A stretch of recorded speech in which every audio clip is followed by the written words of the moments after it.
"That's my mama now," Sadie whispered, tugging at Naomi's sleeve in the crowded aisle of the Tallgrass Mercantile, loud enough that every head in the store turned at once, and Naomi felt her face go hot with a shame that was not hers to carry. "Hush now, sweetheart, I'm not," Naomi began, crouching to the child's level, but Sadie only pressed closer against her skirts. Small fingers knotted in the worn calico and would not be moved. The women by the counter exchanged glances. Somewhere behind them a man's boots stopped hard on the plank floor, and Naomi looked up to find the county's most talked-about rancher standing in the doorway with the light behind him, his face unreadable, his eyes fixed on his niece clinging to a stranger as though she'd found something lost for good. Naomi Ward had come to Tallgrass 8 months earlier with a trunk, a black mourning dress she'd since let out twice for want of another, and a grief so raw she'd barely spoken above a murmur her first weeks in town.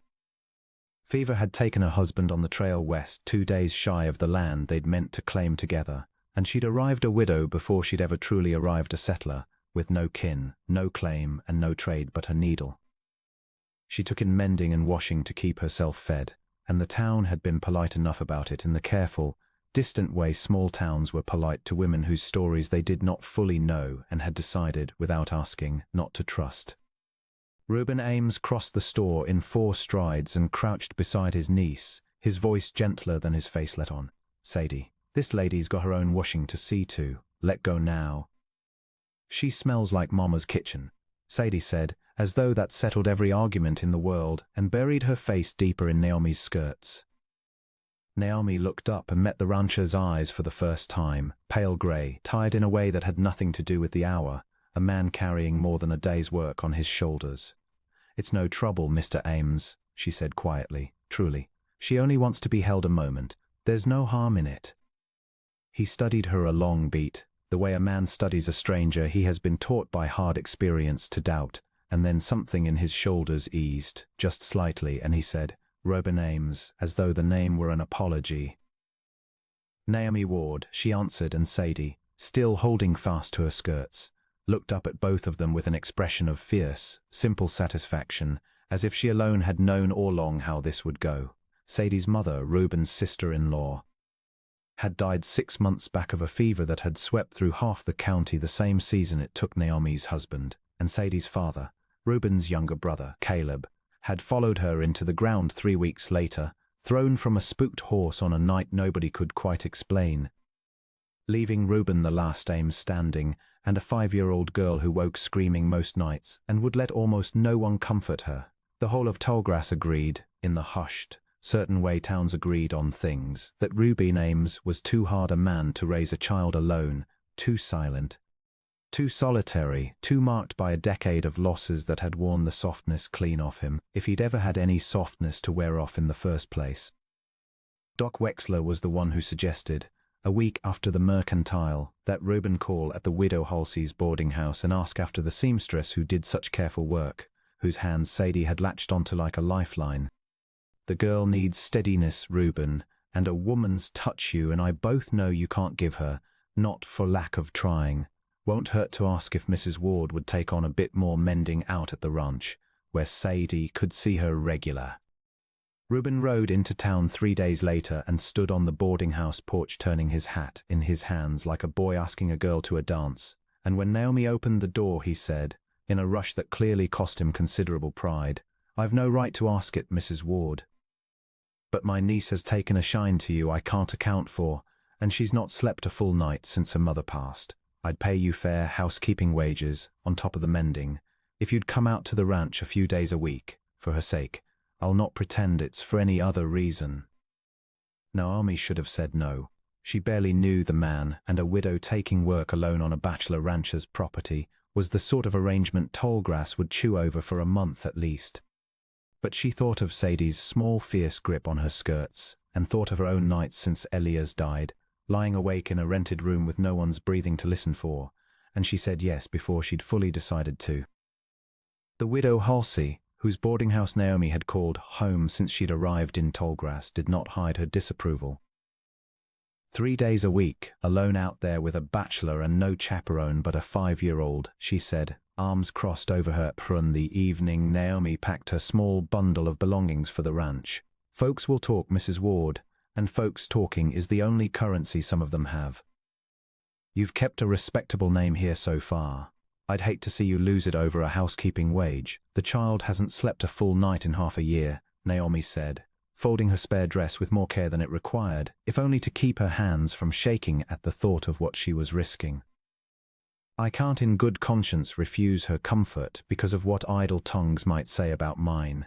My name is the only thing I still own outright, Mrs. Halsey, and I'll guard it as best I can, but I'll not let it keep me from a frightened child who has no one else steady to hold to.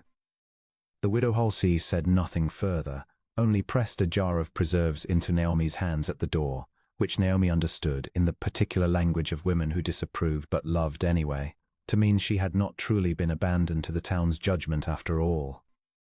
The ranch sat 2 miles out along a creek lined with cottonwoods, a sound house that wanted a woman's hand in every visible way, curtains gone grey with dust, a larder stocked by a man who ate to live and nothing more, a child's room with the toys still arranged exactly as her mother had left them, untouched, as though touching them might make the loss more final than it already was. Naomi set to work quietly, without asking permission for every small change, and within 2 weeks the curtains were washed and the larder held bread she'd baked herself and Sadie had taken to following her from room to room like a small determined shadow. The nightmares did not stop all at once. The first night Sadie woke shrieking for her mother at some small hour past midnight, and Naomi came running down the hall in her nightgown to find Orphan already there ahead of her, kneeling helpless beside the bed with his big hands hovering uselessly over his niece's thrashing shoulders, clearly terrified of holding too hard or not hard enough.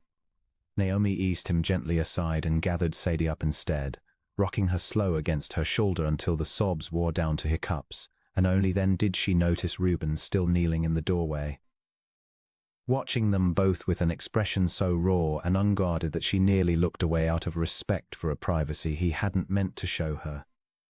"How do you know what to do?" he asked later, once Sadie slept again, the two of them sitting at the kitchen table in the low light of a single lamp, "when I've tried everything I know and only frightened her worse." "I don't know anything you don't," Naomi admitted. "I only hold on and don't let go until the fear passes. Children don't need us to fix the nightmare, Reuben. They only need to know someone's arms will still be there when they wake from it." He turned that over a long while. The way she was learning, he turned over everything before he spoke it aloud, and then said quiet, "My mother died when I was near Sadie's age. My father never once held on through a nightmare. Told me a man didn't need coddling." He looked at his own hands, roughened and scarred from a decade of ranch work. "I suppose I've been afraid of becoming him, without knowing any other way to be a father to her." "You're not him," Naomi said. "A man who fears failing a child that badly could never be him." By the second week, Sadie was sleeping through until dawn more nights than not, and Reuben, who Naomi had assumed slept through his niece's cries out of some hardened indifference, confessed one evening, standing awkward in the kitchen doorway, that he'd simply never known what to do before, had tried rocking her and singing to her in a voice like a rusted gate and only frightened her worse, and had come, in his helplessness, to believe the whole county right about him after all. "You're not what they say," Naomi told him, setting a plate before him without being asked. "A man who grieves this hard for a girl who isn't even his own by blood isn't hard-hearted, Mr. Ames. He's only frightened of failing her." "Reuben," he said, "if you're to live under my roof 3 days a week, I'd rather use my name." "Reuben," she said, and something passed between them then, brief and unnamed, that neither was yet ready to call by its true name either. The weeks that followed settled into a rhythm neither of them spoke of as precious though it was. Naomi taught Sadie to work bread dough with her small hands, flour to the elbows, and the child's laughter, rare and startling the first time Naomi heard it, like a window thrown open in a shuttered house, became the sound Naomi found herself listening for above all others. Reuben took to lingering in the kitchen doorway those evenings longer than any chore required, watching the two of them with a look he plainly believed went unnoticed, until one evening he simply stayed, sleeves rolled, and let Sadie press a lump of dough into his rough hands and instruct him, with great seriousness, on the proper way to knead it. "You're doing it wrong, Uncle Reuben," Sadie informed him, patting his forearm with a floury hand. Mrs. Ward says gentle, not hard. Is that so? He caught Naomi's eye over the child's head, and for the first time since she'd known him, something like real mischief moved across his tired face. And here I thought a man was meant to be strong at everything, not bred, Sadie said with the flat certainty of the very young. Bread wants gentle. Bread wants gentle, he repeated, softer, and Naomi understood, watching him work the dough with exaggerated care under his niece's stern supervision, that she was watching a man teach himself tenderness in real time, one small lesson at a time. 'Cause a child had asked it of him, and he could refuse her nothing. It was on such an evening, weeks into the arrangement, that Naomi first let herself admit what she had been careful not to name. That she watched for the sound of his horse on the road home, the way she had once watched for Leas's step on their own porch, and that some quiet, long-dormant part of her had begun, without her permission, to hope. The trouble arrived on the noon stage a month later, in the shape of a woman in city silks who introduced herself at the ranch gate as Cordelia Whitfield, Sadie's maternal aunt, come all the way from St. Louis upon hearing of her sister's death, and appalled, she said the word twice, appalled, to find the child being raised on a remote ranch by an unmarried man and a housekeeper of uncertain standing, with no proper woman's authority in the home at all. I mean to petition the circuit judge when he comes through in 3 weeks' time, Cordelia said, standing in the ranch yard with her skirts held clear of the dust as though the ground itself offended her. A bachelor and a hired woman is no fit household for a girl of Sadie's age, Mr. Ames, whatever your intentions toward Mrs. Ward may or may not be. My husband and I can offer her a proper home, tutors, society, everything this place cannot. This place is the only home she's known since her mother died, Reuben said, his voice gone low and dangerous in a way Naomi had not yet heard from him. I'll not hand her over to strangers, because a judge finds my household unconventional. Then I'd suggest, Cordelia said, cool as creek ice, you make it conventional before he arrives. Marry the woman, if that's the arrangement you mean to keep, or don't. And let the law decide what's best for a child neither of you has any true claim to. She swept back to her waiting carriage without another word, leaving the yard ringing with a silence that felt to Naomi like the moment before a storm breaks. Word of the visit spread through Tallgrass before sundown, as such things always did, and for the first time Naomi felt the town's careful distance sharpen into something closer to judgment aimed squarely at her. 2 of the church women who had never been unkind, only cool, stopped their conversation entirely when she passed them at the Mercantile the next day, and she heard, not quite out of earshot, the word housekeeper spoken in a tone that made plain it was not the word they meant at all.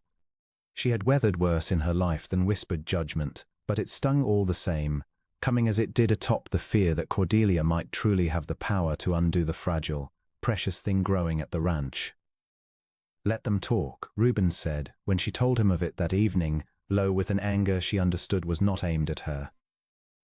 I've given this county 30 years of honest work and buried half my family doing it, and if they mean to judge a grieving child's happiness against their notion of propriety, they can judge me instead. I'll not have you carry the weight of their small minds, Naomi. It isn't only their minds I'm thinking of, she admitted. It's Sadie.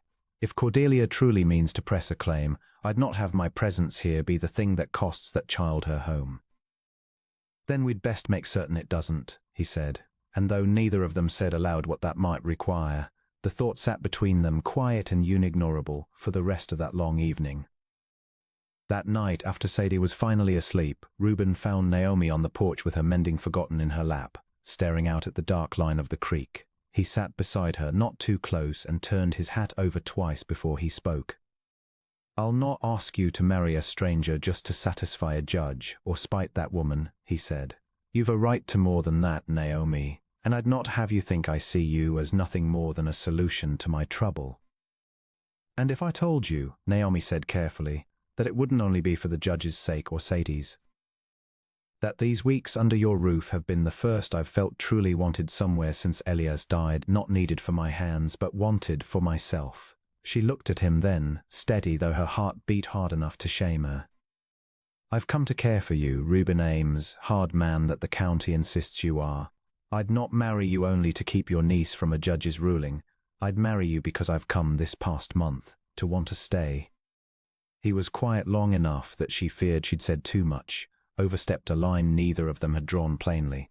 Then he reached over and took her hand, work rough and careful, the same way he'd once taken his hat off before speaking to her that first day on the boarding house porch. "I've buried a brother and his wife both this year, and I stopped believing, somewhere in the burying, that anything good still meant to find me. Then Sadie took hold of your skirts in that mercantile like she'd been waiting on you her whole short life, and I've thought near every day since that she saw something in you before I let myself admit I saw it too." He drew a breath. "I'd be honored, Naomi, truly, not for the judge, for us." They set the wedding for a fortnight out, quiet and small, meant to be settled and done before Cordelia Whitfield's petition could ever reach the circuit judge's desk. But word of the engagement reached Cordelia first, by way of a gossiping clerk at the land office. And she returned to the ranch 4 days before the ceremony in a fury barely contained beneath her city manners, declaring the marriage a transparent trick got up to cheat her of her rightful claim, and informing Reuben she meant to take Sadie back to St. Louis with her that very week. Judge or no judge, before any wedding could complicate her case, it was Sadie who overheard the worst of it, crouched unseen at the top of the stairs while the other adults argued in the kitchen below, and it was Sadie who was gone from her bed by the time Naomi came to check on her past dark. The window latch worked loose by small determined fingers, a trail of bare footprints leading out across the yard and into the cottonwoods along the creek, just as the first low grumble of a coming storm rolled down off the ridge. "She heard," Naomi said, breathless, when Reuben came running at her cry. "She heard that woman say she meant to take her away, Reuben, and she's run." They searched the creek bank first, calling into a wind that rose stronger by the minute, lightning walking the ridgeline in white cracks that lit the cottonwoods stark and silver before plunging them back into dark. Naomi's skirts caught and tore on deadfall, and she did not stop to free them. Calling Sadie's name until her voice went ragged, thinking of nothing but the girl's small bare feet on cold ground and the rain that had begun, first in scattered drops and then in a hard, driving sheet that turned the creek bank to sucking mud within minutes. The creek, swollen fast with the sudden rain, had already begun climbing its banks by the time they reached the old crossing, and Reuben, wading ahead to test the current, went down hard when the footing gave way beneath him. Swept a full body's length downstream before he caught a half-submerged root and hauled himself, gasping, back to his knees in the shallows. Naomi's heart stopped entirely in that instant, certain for one horrifying breath that the night meant to take him too. The way it had taken so much else from them both, but he came up coughing creek water, waved off her cry, and pressed on across, more careful now, testing each step before he trusted it. "Sadie," his voice tore raw against the wind. "Sadie, answer me." It was Naomi who found her, in the end. Not by sight, but by the thin, exhausted sound of crying carried on a lull in the wind, coming from beneath the collapsed lean-to of an old line shack half a mile upstream, where Sadie had crawled to escape the rain and then found herself too frightened of the dark and the storm to crawl back out again. Naomi went to her knees in the mud and gathered the shaking child against her chest, coat wrapped around them both, and held her there through the worst of the lightning, murmuring the same hymn she'd hummed at Sadie's bedside every night for a month, until Reuben's shout answered hers through the storm and his lantern light broke across the creek bank like a small, fierce dawn. He arrived soaked and limping from the fall in the creek, and did not so much as glance at his own scraped hands before he dropped to his knees beside them both, cupping Sadie's small cold face in his palms, as though to satisfy himself with his own eyes that she truly breathed, truly lived, truly had not been lost to the dark the way so much else had been lost. "Never," he said, voice breaking on the single word. "Never again, do you hear me, Sadie Ames? You are not to run from us.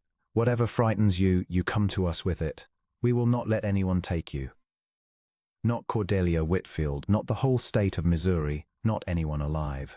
I heard her say she'd take me away." Sadie sobbed into Naomi's shoulder once they were all three huddled beneath the shack's half-fallen roof, waiting for the worst of the storm to pass.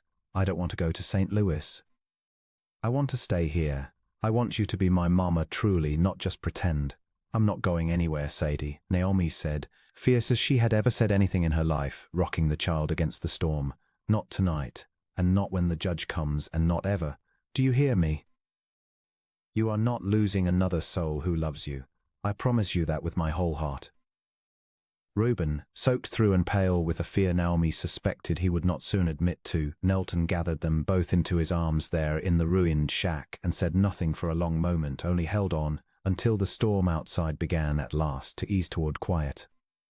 Cordelia Whitfield was waiting at the ranch house when they finally made it back near dawn, having been roused by Doc Wexler, who'd ridden out to help search once word reached town, and whatever hard case she had meant to press before the circuit judge seemed to falter just slightly at the sight of the child clinging to Naomi's neck, refusing to be set down even to be dried and warmed, whispering into her shoulder that she wanted her mama, meaning, unmistakably, the woman holding her. "She ran because she overheard you threatening to take her," Reuben said, quiet and unshakable in a way that finally seemed to reach the woman before him. "Whatever you believe about propriety, Mrs. Whitfield, that child near died in a storm tonight rather than lose the only steady thing she's found since her mother passed. I'll let the judge decide what he wishes when he comes. But I'd ask you to look at her now, truly look, before you decide what's best for a girl you've known 4 days against a woman who's held her through every nightmare for a month." Cordelia looked. Whatever calculations had brought her west, whatever grief of her own lay beneath the silk and the cool manners, she looked at her sister's child clinging fast to a stranger's neck, and something in her hard composure finally cracked. For a long moment she said nothing at all, and when she spoke again her voice had lost its cool, city polish entirely. "My sister wrote to me before she died that she'd married beneath her station and never once regretted it," Cordelia said, quieter now, almost to herself. "I thought her a fool for it all these years. I see now I only envied a happiness I never let myself risk." She looked at Reuben, then at Naomi, then, last and longest, at Sadie. "I'll not press my petition, but I'd ask, if you'll allow it, that I be permitted to write to her, to know her, in whatever small way a distant aunt is owed. I've lost my sister. I'd not lose the last of her too, out of pride." "She'll have your letters," Naomi said, surprising herself with the gentleness she found for a woman who had, only hours before, threatened to tear the child from her arms. Grief, she was learning, wore many faces, and cruelty was so often only grief that had never found a kinder way out. "She'll want to know you in time. Family is not so common a thing that any of us can afford to throw pieces of it away." Cordelia did not apologize, not fully, not in words Naomi ever heard repeated, but she left 3 days later without pressing her petition, and sent the following spring a small trunk of her late sister's things for Sadie to keep, with a short note that said only that she hoped the girl was happy and loved wherever she had landed. The wedding took place a week after the storm, in the ranch yard beneath the same cottonwoods that had sheltered them all through the worst night of Naomi's new life, with Doc Wexler standing witness, and Sadie clutching a fistful of wildflowers she'd picked herself, solemn and proud in a dress Naomi had sewn special for the day. When the circuit preacher asked if anyone present objected to the union, Sadie piped up before anyone else could speak. "Nobody objects," she announced to the small gathered crowd, with the absolute certainty of a 5-year-old who has already settled the matter to her own satisfaction. "She's my mama now. Everybody knows it." Reuben laughed, a real laugh rusty from disuse but unmistakably warm, and took Naomi's hands in both of his, and the county's hardest rancher, who had spent a year believing nothing good meant to find him again, looked at the widow standing before him in her simple wedding dress and the child between them clutching both their hands at once, and understood that he had been wrong in the end about the very thing the whole town had once been so certain of. He was not too hard a man for love. He had only been waiting, without knowing it, for the right 2 people to teach him how to hold it. That evening, once the small gathering had thinned and the cottonwoods had gone quiet and violet with dusk, Naomi found Sadie asleep on the porch swing, worn out from a day of wildflowers and wedding cake, and Reuben came to stand beside her, watching the child breathe slow and even, no nightmare waiting to claim her that night or, Naomi suspected, for many nights after. He slipped his arm around her waist, careful as he was with everything precious, and she leaned into him without hesitation, the 2 of them keeping watch together over the small sleeping girl who had, in a crowded mercantile aisle months before, seen a truth neither adult had yet dared to claim for themselves. She knew, Naomi said softly, before either of us did. Children see plainer than we let ourselves, Reuben answered. I mean to trust her instincts from here on, wife. She's yet to be wrong about the people worth keeping. He pressed a kiss to Naomi's temple, and together they watched the lost light fade gold over the ranch that had, at last, truly become a home.